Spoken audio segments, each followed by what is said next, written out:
Hey guys, Old Beater Cars Workshop. Well, using my new phone for doing video now.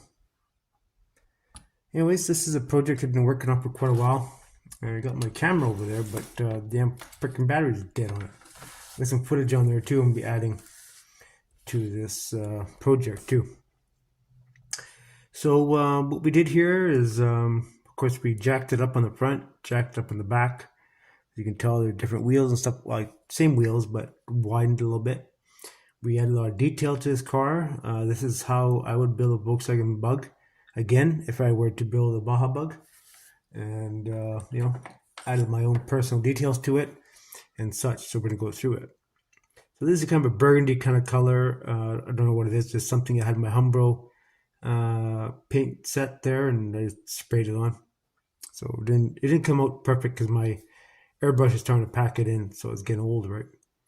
But anyways, nonetheless. So anyways, we widened the fenders out, the front and rear fenders. We added sidebars, push bars to the side of it. We have a roll cage in it. I don't know if you guys see a roll cage in it. Probably not. Oh, it may, maybe you can, yeah. So delicate. Roll cage in it. You know, damn it. Every time I do videos, I always miss paint somewhere. This has the dual headlights in the front.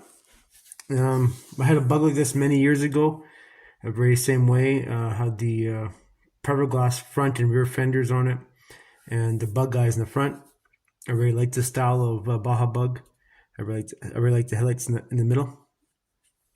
So I put a little bumper on there.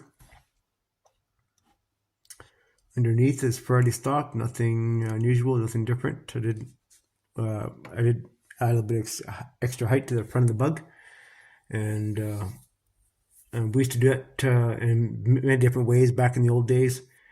We used to actually modify the front pan and move the whole axle down. Was the cheapest way to do it, and then the more expensive way to do it was to add adjusters to the torsion bars on the front end, and you could raise the arms either you turn it and you move all the control arms down, up or down. You lower it or lower it or make it higher. So it's kind of nice thing about having that. But the thing is, you needed to adjust the nuts in the same amount, top and bottom. So that's one of the things. But the hood we shortened, comes off. There's underneath, painted the tank, nothing crazy, nothing overly special. Now this does I put a hood scoop on top. If I were to build a Bug again, I put a hood scoop on top. Similar. Here's the back end of it. Now this one has the Corvair flat 6 in it. We did a similar conversion back when. We actually had the flat.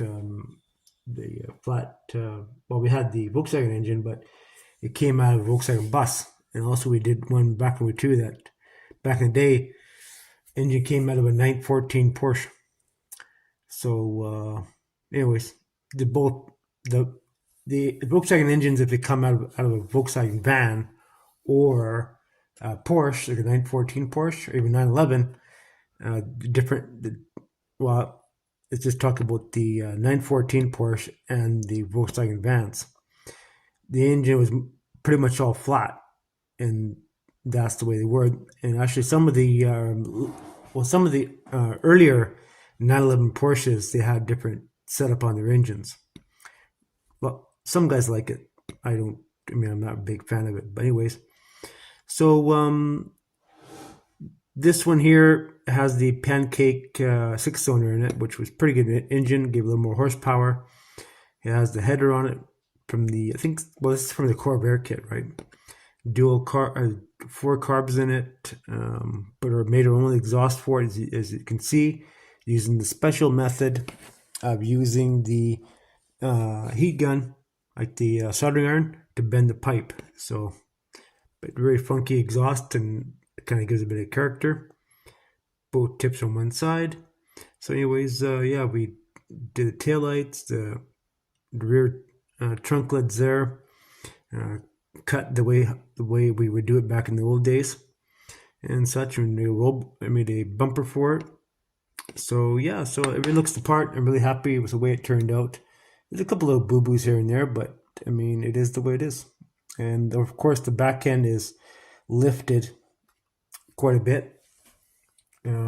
How we used to do it back in the old days, we used to, same thing as the front, but you could take the torsion bars and you can raise them or lower them.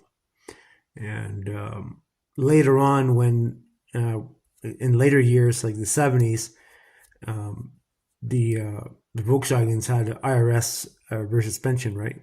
Rear independent suspension on the back, which had U-joints on the torsion side of the plate and also on the transmission. So for jacking or lowering, it was a lot easier on the knuckles, on the U-joints on the transmission.